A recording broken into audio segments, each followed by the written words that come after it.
credit. Wow, I can speak all day about this. I guess there's three major things that I want to cover, right? What goes into a credit report, how's it calculated, and how's it used. Right? So number one, what goes into it? Not everything that you do, not every expense that you have is in a credit report. So things like phone bills, utilities, cable, that stuff's not in your credit report. Right? Credit report's going to be installment loans, student loans, mortgages, obviously, credit cards, car payments, all that stuff, right? So each one of those creditors that you have, that's maintaining your information, your payment history, whether you have lates, different stuff like that, is reporting to the different bureaus, right? The three major bureaus, which is Experian, Equifax, TransUnion, right? So I guess then to jump to the next point, it's how do I come up with my scores, right? This person's telling me my score's this person's telling me my score's that, who do I listen to? How do I know? I have no idea. This is really frustrating is commonly what I come up against nearly 2, 3, 4 times a day, right? So basically all these creditors funnel their information to FICO, right? And what they're reporting to FICO and to these bureaus is not all the same, right? So if I have a car payment, chances are I have all three bureaus reporting that trade line, right? But it doesn't mean that I have all three trade lines going to report, right? I might only have Experian or TransUnion, or I might only have Equifax, right? Depends on the trade line, right? However, all this information funnels to FICO, and they're calculating what your scores are, right?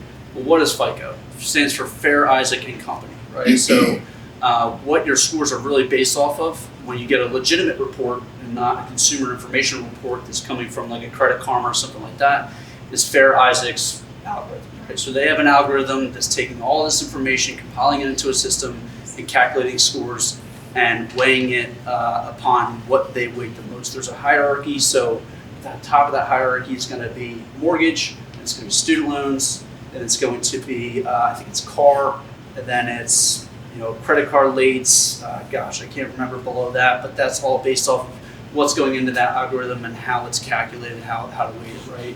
So to put this back into layman's terms, all that information goes into a calculation, spits out your scores. For a mortgage, you have 3 scores with the 3 major bureaus.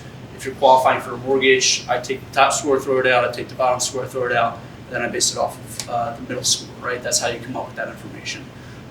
So when you're looking at a Credit Karma, or whether it's a CreditWise, any of that stuff, it's not going to be necessarily accurate because all these consumer informational bureaus are going to have their own algorithm. It's not going to be Fair Isaac's algorithm, right? It's going to be based off of what they have. So their scores are going to be a little bit more generous, if you will, than when you go to apply for a mortgage. So the most frustrating point of a mortgage application or a pre-approval is my scores are telling me that I have a 760. I know that that's great credit. Why are what you're telling me that my score is a 700? Well, simply the algorithms just aren't the same, right? The calculation of how we're getting to the scores are completely different, right? So obviously that's a barrier that we need to break down and help to educate consumers. It's commonly what I educate consumers on the most. But that's the nitty and gritty of it, and I apologize if I went too much into the weeds there.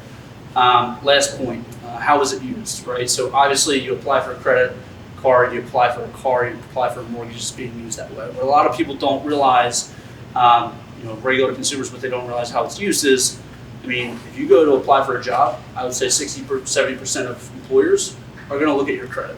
The credit, your credit report is going to tell you a lot about you, right? How good are you with managing your payments? How organized are you, right? A lot of indirect things that are being spoken about as a result of your credit history that a lot of people don't look at. Another thing, you want to rent a house, a lot of landlords or a lot of smart landlords are going to want to have a credit report. They want to see how likely you are to repay your rent, right? They have no other idea. They don't know you, so they want to get a good indication for, hey, how likely am I to collect your rent?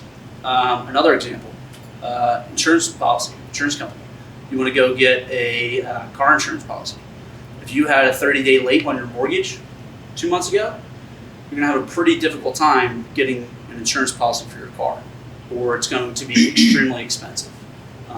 So, just a couple different ways that it's used besides just applying for a line of credit or a car or mortgage, stuff like that traditionally.